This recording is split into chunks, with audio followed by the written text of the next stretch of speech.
Bem, uma das questões hoje que a apologética ela se defronta é a questão do acaso.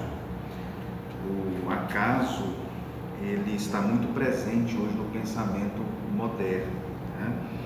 Se nós pensarmos no acaso como conceito, o acaso como conceito ele passou por mudanças ao longo dos anos, ao longo dos séculos. Por exemplo, o conceito que Aristóteles tinha de acaso para Aristóteles era a intersecção fortuita entre duas linhas ou mais. Mas o conceito de acaso ele foi mudando com o passar do tempo. Hoje, praticamente nos tempos modernos, existem dois conceitos de acaso. O acaso hoje é visto como a ausência de qualquer causa. Quando se tem ausência de causa, se diz então que é acaso.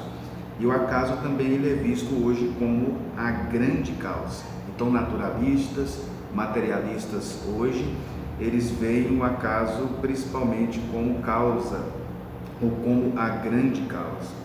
Na realidade, o teísmo cristão, ele rejeita essa ideia. O teísmo cristão é a crença segundo a qual Deus existe, Deus mantém contato com o universo, tanto no sentido de criação quanto também de preservação, e ele rejeita essa visão de acaso. Vamos pensar, por exemplo, no acaso, na natureza do acaso. O acaso ele pode ser visto de duas formas, o acaso como probabilidade e o acaso como causa. O acaso como probabilidade, na realidade, ele é abstrato. Se nós pegarmos, por exemplo, um dado e jogarmos um dado e dizermos foi por acaso que ele caiu, por exemplo, no número 6, no 4, na realidade não foi por acaso. Isso seria o acaso como probabilidade. Quando eu jogo um dado, por exemplo, existem vários elementos que atuaram sobre aquele dado para que ele caísse em tal número. Por exemplo, a força que eu empreguei para jogar o dado, o ângulo em que o dado estava, a posição da mão também vai influenciar e também os objetos que o dado encontrou durante o seu percurso, inclusive a superfície sobre a qual o dado foi jogado. Ou seja, o acaso então não teve influência sobre o dado. Isso seria então um acaso como probabilidade, seria apenas algo abstrato.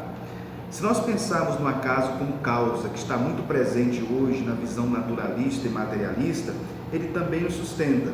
O acaso hoje ele é visto como uma lei. Nós sabemos que existe, por exemplo, as leis da física, as leis da matemática. Essas leis elas estão presentes, elas existem. Mas o acaso ele não pode ser visto como lei, como é visto hoje no mundo moderno. Por que o acaso não pode ser visto como lei? Por algumas razões. O acaso ele não é entidade. Se o acaso não é entidade, ele é uma não entidade. Uma não entidade não tem poder, porque não existem. O acaso, portanto, é uma não entidade que não existe. Dizer que algo acontece ou é causado pelo acaso é você atribuir poder ao nada. O nada nem existir existe. Se o nada nem existir existe, ele não pode causar alguma coisa. A ciência ela trabalha com regularidade. Quando eu digo que o acaso, por exemplo, é uma lei, isso de uma certa forma fere então o princípio científico, porque a ciência trabalha com aquilo que é o princípio da regularidade. Para algo se tornar lei, ele tem que ser regular. É o princípio da regularidade.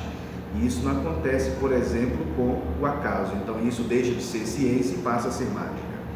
Portanto, nós podemos dizer que existem causas inteligentes que estão por trás daquilo que nós pensamos que é o acaso. E para a fé cristã, essa causa inteligente é Deus.